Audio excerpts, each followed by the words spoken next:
मैं जब भी उसकी मोहब्बतों की सदाकतों की किताब लिखूं तो सबसे पहले उसे मोहम्मद कहूँ रिसालत माब लिखूं। Bismillahirrahmanirrahim. Assalamualaikum warahmatullahi wabarakatuh. Pemirsa yang tadi manapun Anda berada, senang bisa kembali berjumpa dalam program kita Rohani Hazain. Insya Allah Ta'ala kita akan membahas buku-buku Hadrat Masih Maud SAW yang telah dikompilasi menjadi kitab Rohani Hazain.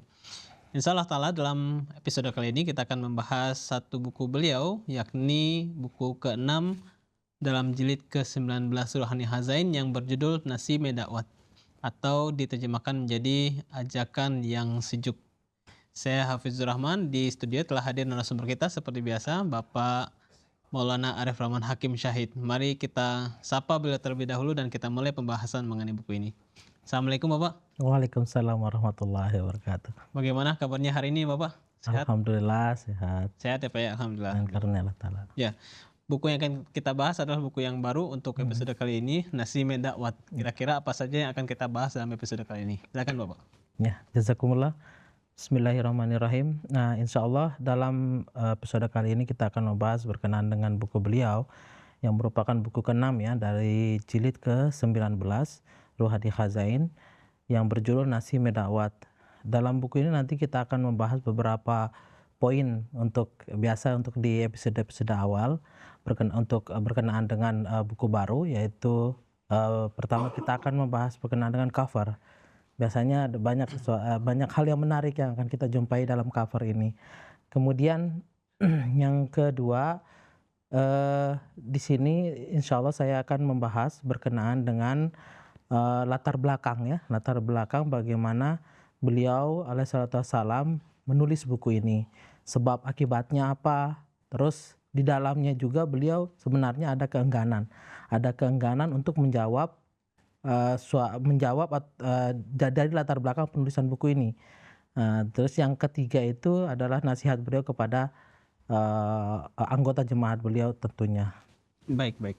Artinya secara garis besar ada dua ya Pak ya? Ya. Ada cover, kita akan membahas cover, dan kemudian latar belakang yang kemudian nanti akan dibagi tiga. Yang pertama adalah mengenai sebab beliau menuliskan buku ini. Yang kedua ada keengganan pada dasarnya beliau untuk menjawab sesuatu yang menjadi landasan buku ini dituliskan. Yang ketiga adalah nasihat untuk anggota ya Pak ya.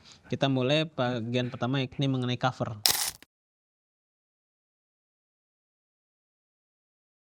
Silakan Bapak. Nah, bismillahirrahmanirrahim. Berkenaan dengan cover ini, sebagaimana yang kita ketahui, ada beberapa buku juga yang covernya itu sederhana, yang hanya menuliskan tentang judul. Tapi dari beberapa buku yang menjadi pembahasan kita, itu covernya itu memiliki banyak interior gitu ya, banyak aksesoris di dalamnya. Apakah dia itu ilham atau nazm. Nah, dalam buku beliau kali ini, yaitu yang diberi nama Nasime Dakwat, itu di dalamnya juga ada beberapa hal yang menarik yang beliau tulis di covernya. Ada yang pertama itu berkenaan dengan bagaimana penyebutan atau penamaan dari buku tersebut.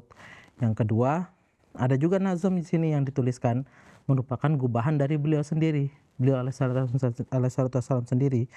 Nah, di sini beliau menyampaikan bahwa di title page atau cover buku ini, di sini beliau menuliskan bahwa वो खुदा जिसने तमाम रूहें और ज़रा ज़रा आलिम अलवी और सुफला का पैदा किया, उसने अपने फजलो करम से इस रिसाlah का मजमून हमारे दिल में पैदा किया. Nah, jadi beliau menjelaskan bahwa dia adalah Tuhan, ya. Dia adalah Tuhan yang telah menciptakan setiap zarah dari alam atas dan bawah. Alam atas dan bawah itu maksudnya alam duniawi dan akhirat, ya. Dialah yang telah menanamkan isi gagasan di dalam hati saya dengan karunia-Nya dan katanya or uskanam he nasi medawat. Ya, uskanam he nasi medawat, dan namanya adalah nasi medawat. Nah, berkenaan dengan nama ini, di sini nasim itu berasal sebenarnya arti dari nasim itu adalah angin sepoi-sepoi sebenarnya ya, sejuk. Terus angin yang memiliki angin pagi lah, angin di pagi hari. Dan kalau di pagi hari itu anginnya ya sejuk, enak ya, dingin. Nah, oleh karena itu nasim ini artinya seperti itu, dan dakwat itu artinya adalah ajakan, undangan. Nah, oleh karena itu untuk penerjemahan atau translate dari judul ini Nasim Dawat bisa kita terjemahkan sebagai ajakan yang sejuk. Ajakan yang sejuk yang memiliki, yang kalau dilihat dari judulnya itu ya beliau memberikan atau menyampaikan dengan berusaha menggunakan kalimat dan kata-kata yang sangat sopan, ya.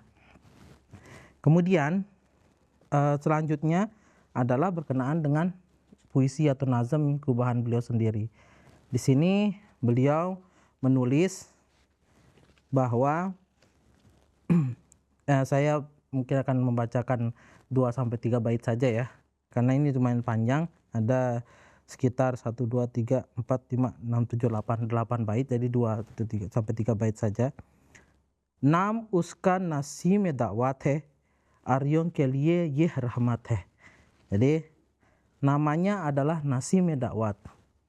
Bagi kaum Arya ini adalah rahmat. Ya, kenapa dibilang rahmat? Ya untuk orang-orang yang tidak meyakini kebenaran, ya itu sebenarnya rahmat.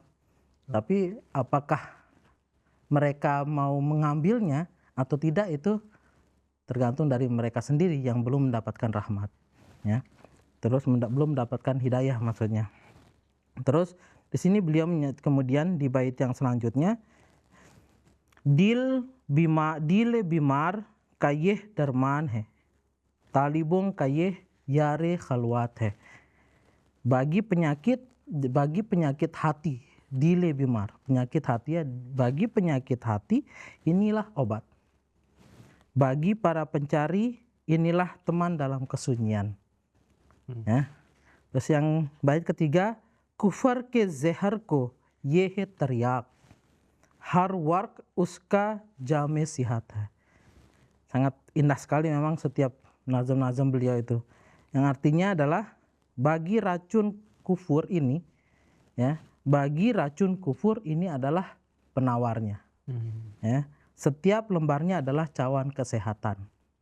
Nah, ini kemudian selanjutnya setelah puisi atau nazam ini beliau menyantumkan bahasa penerbitnya siapa, diterbitkan oleh percetakan mana, dan di sini juga beliau menyantumkan berkenaan dengan tanggal dipublikasikannya buku ini, yaitu pada tanggal 28 Februari 1903. Baik. Ya. Menarik sekali ya Pak ya, ketika kita melihat cover-cover buku Hazam Masimun Iya. itu unik ya Pak ya, ada kadang nazam, kadang ayat Al-Quran yang menjadi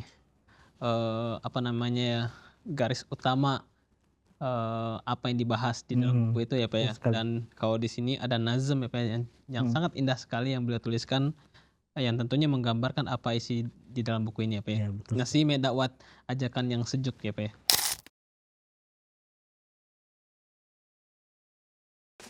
Baik, kita lanjut ke bagian kedua, yakni mengenai latar belakang.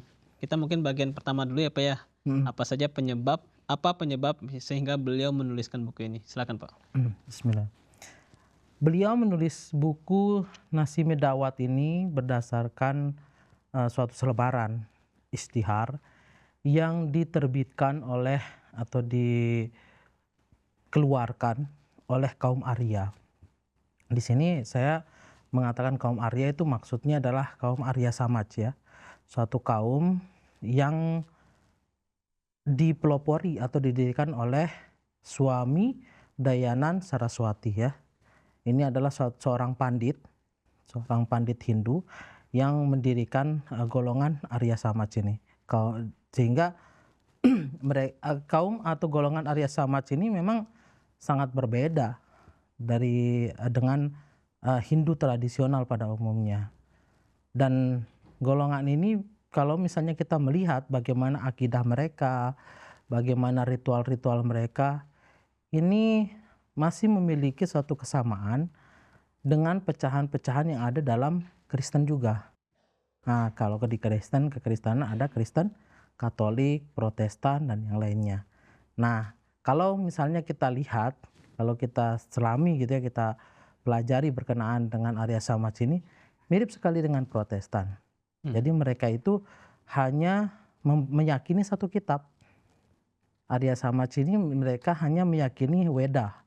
Jadi kitab Purana, Itihasa, Ramayana, Mahabharata, Bhagavad Gita, itu mereka tidak meyakini kitab-kitab itu. Dan akidah-akidah mereka itu menganut akidah monoteisme. Jadi menyembah satu Tuhan. Sedangkan Hindu pada umumnya kan mereka itu menyembah banyak dewa ya. Dan bisa kita bilang politeisme atau menyembah banyak dewa. Kemudian ritual-ritualnya juga tidak seperti ritual Hindu pada umumnya yang sangat banyak ritual. Kalau ini mereka tidak menyembah berhala dan tidak melakukan ritual-ritual Hindu pada umum. Nah, itu adalah perbedaan antara Hindu Arya Samaj dan Hindu tradisional pada umumnya. Dan di sini pada awal tahun 1903 yang merupakan latar belakang penulisan sebab akibat dari penulisan buku ini adalah pada awalnya orang-orang Islam baru di Kadian pada saat itu, pada tahun awal 1903 itu, mereka mengeluarkan suatu selebaran yang judulnya adalah pertandingan antara Kadiani dan Arya Samaj. Nah, di sini selebaran itu, dan itu tanpa melalui musyawarah dengan Hazrat Masih Maud salam. Dan untuk menyampaikan suatu solidaritas mereka kepada Hazrat Masih Maud salam, mereka membuat selebaran ini, pertandingan istilahnya, Kadiani or Arya Samaj ka Mukabelah. Gitu. Nah, kemudian Hazrat Masih Maud salam juga mendengar berkenaan dengan selebaran ini, dan hasil dari selebaran ini Arya Samaj itu mengeluarkan selebaran lagi. Selebaran di mana dalam selebaran itu mereka itu melontarkan caci makian kepada Hazrat Rasulullah SAW dan kepada Islam ya, tentunya kepada agama Islam, dan bagaimana mereka juga menistakan Tuhan yang disembah oleh orang-orang Islam. Nah, atas kegerangan inilah mereka melalui doa dan mubahalah ingin menyampaikan, orang-orang Muslim ini menyampaikan kalau agama atau kaum Arya Samaj ini akan kalah melalui doa dan mubahalah ini. Kemudian pada tanggal 8 Februari 1903 kaum Arya Samaj menerbitkan jawaban berkenaan dengan selebaran itu ya, yang isinya penuh dengan kata-kata yang sangat kotor yang saya sebutkan tadi. Kemudian yang di dalamnya juga mereka menyebut Rasulullah SAW dengan cara yang sangat keterlaluan dan menuduh beliau dengan segala macam tuduhan keji. Nah, itu yang dilakukan oleh kaum Arya Samaj. Kemudian di sini beliau juga tidak hanya mencaci maki Rasulullah SAW dan menistakan atau merendahkan Tuhan agama orang Islam gitu ya. Mereka juga mencaci maki Hazrat Masih Maud SAW. Dan banyak sekali sebutan-sebutan yang diberikan oleh mereka kepada Hazrat Masih Maud SAW. Nah, itu akan kita bahas pada episode saat ini. Nah, judul dari selebaran yang mereka keluarkan pada saat itu adalah Kadiani Pop ke Cilong ke Ek Deng Kajawab. Jadi jawaban terhadap sebuah bualan ini. Deng itu bualan ya. Sebuah bualan dari anak buah Paus Kadiani. Nah, karena mereka menganggap ya Kadiani ini kalau dilihat-lihat ini seperti Katolik ini katanya. Makanya mereka mengatakan bahwa Hazrat Masih Maud salam itu ya pausnya Qadian. Nah, itulah yang disampaikan oleh oleh kaum Arya Samaj berkenaan dengan buku jawaban dari selebaran yang dikeluarkan oleh orang-orang Muslim baru pada saat itu. Oleh karena itulah Hazrat Masih Maud menulis jawaban dari selebaran yang mereka keluarkan itu dan menulis sebuah buku bernama Nasime Dakwah. Baik. Menarik sekali Bapak. Tadi Bapak juga menyinggung Arya Samaj ya Pak ya. Siapa Arya Samaj ini juga pengetahuan untuk pemirsa kita ya Pak ya, mengenai Arya Samaj ini adalah pecahan dari agama Hindu ya Pak ya. Satu sekte dari agama Hindu yang ternyata adalah monoteisme ya Pak ya. Berpegang hanya pada satu kitab suci yakni Weda, dan banyak lagi yang tadi Bapak sampaikan. Akan tetapi mereka kemudian melontarkan kata-kata kotor yang kasar ya Pak ya. Kotor dan kasar terhadap wujud Rasulullah SAW, terhadap Islam, terhadap Masih Maud, terhadap wujud Tuhan yang yang umat Islam sembah ya Pak ya. Oleh sebab itulah kemudian Hazrat Masih Maud memberikan jawaban dalam bentuk buku Nasime Dakwah. Tetapi ada lagi menarik Pak di sini bagian kedua. Tadi Bapak menyebutkan yang akan kita bahas adalah keengganan Hazrat Masih Maud untuk menjawab ini. Ini apa? Kenapa Hazrat Masih Maud merasa enggan untuk menjawab selebaran ini pada dasarnya? Silakan Bapak. Berkenaan dengan ini sebenarnya, kenapa Hazrat Masih Maud merasa enggan untuk menjawab buku ini? Karena apa? Karena kata-kata yang digunakan dalam buku ini sangat kotor, sangat hina bagi seseorang yang mempelajari agama ya tentunya. Dan apabila mereka membaca kata-kata ini atau mendengar kata-kata ini, mereka merasa terhina dan merasa kalau misalnya seorang guru besar atau seorang yang mengajarkan suatu agama, mereka merasa seperti mereka gagal gitu dalam menyampaikan suatu kebenaran. Karena ketika mereka diutus untuk menyampaikan kebenaran dan mencegah orang-orang untuk mengeluarkan kata-kata kotor, untuk menjaga lisan mereka. Nah, tapi ketika membaca selebaran ini menjadi merasa ini kata-kata kotor, jadi tidak perlu dijawab lah, gitu. Tidak perlu dijawab kata beliau. Tapi kenapa di sini justru beliau menjawab selebaran tersebut yang tadinya beliau enggan menjawabnya. Nah, semua atau sebagian besar dari buku yang beliau tulis itu bukan atas keinginan beliau, ya, bukan ke atas sebagian besar ya, bukan atas keinginan beliau. Nah, walaupun memang dorongan-dorongan untuk beliau menjawab ada beberapa buku yang itu atas dorongan pribadi beliau dan memang bantuan oleh Allah Ta'ala, itu beliau menjawabnya dengan beliau menulis sendiri ya. Tapi buku ini beliau tulis atau jawaban ini beliau tulis itu atas ilham dari Allah Ta'ala. Ya. Ketika terbersit keengganan untuk menjawab buku ini, Allah Ta'ala langsung mewahyukan kepada beliau, istihrirka jawab lik. Jadi tulislah jawaban dari tulisan ini. Ya. Orme jawab deneme teresato. Dan aku bersama engkau dalam menjawabnya. Di sini ada dakwah ya dari Allah Ta'ala, klaim dari Allah Ta'ala bahwa Allah Ta'ala akan menyertai beliau dalam menjawabnya. Sehingga dari sini beliau langsung menjawab buku ini.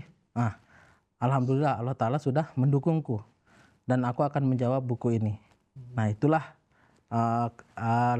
asal dari kenapa beliau mulai menulis atau menerbitkan buku jawaban dari selebaran kaum Arya Samaj ini. Nah, setelah menerima wahyu ini, beliau juga merasa senang dan tenang ya, karena beliau tidak sendiri dalam menjawabnya tentunya.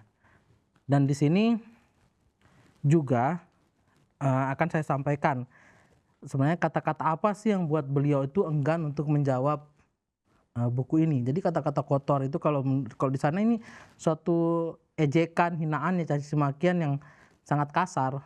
Ada kata-katanya yang digunakan itu malekhor. Ya, malekhor itu pemakan harta gitu. Karena orang sana kan terkenal dengan kerja kerasnya. Sehingga ketika mereka itu bekerja keras, tapi mereka dituduh memakan harta orang lain, itu adalah suatu penghinaan.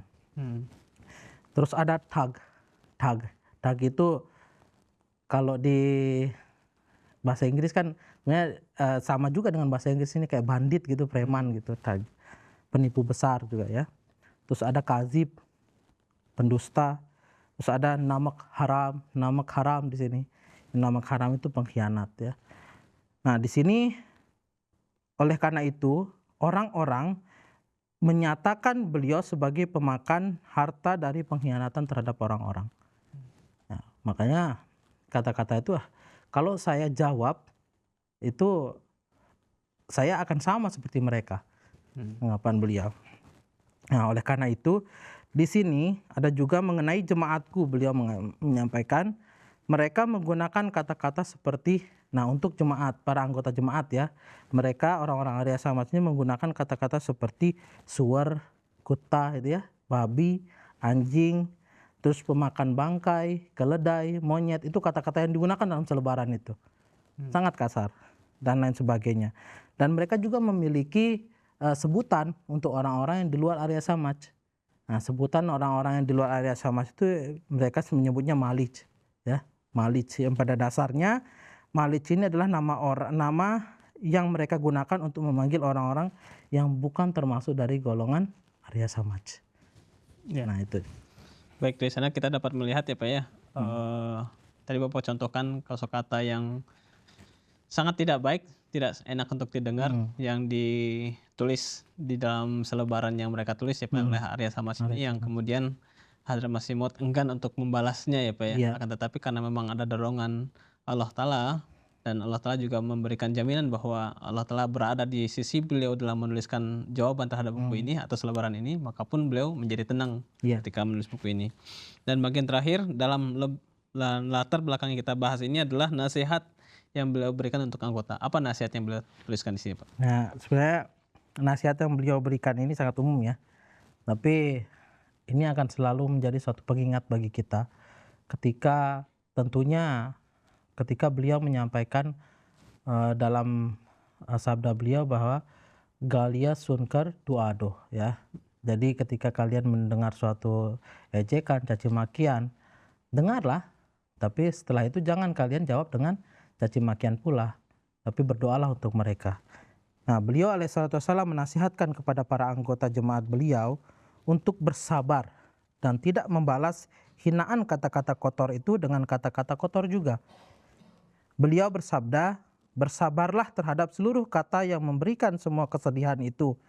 Jika kalian tidak bersabar terhadap caci makian dan bahasa-bahasa buruk itu, maka apa bedanya antara kalian dengan orang-orang yang lainnya? Dan ini bukanlah sesuatu bahwa perkara yang pernah terjadi terhadap kalian dan tidak terjadi terhadap yang sebelumnya. Maksudnya perkara-perkara ini juga terjadi pada nabi-nabi sebelumnya, pada kaum-kaum yang beriman pada yang sebelumnya. Setiap satu rangkaian sejati yang telah tegak di dunia ini, pasti dunia ini telah memusuhinya.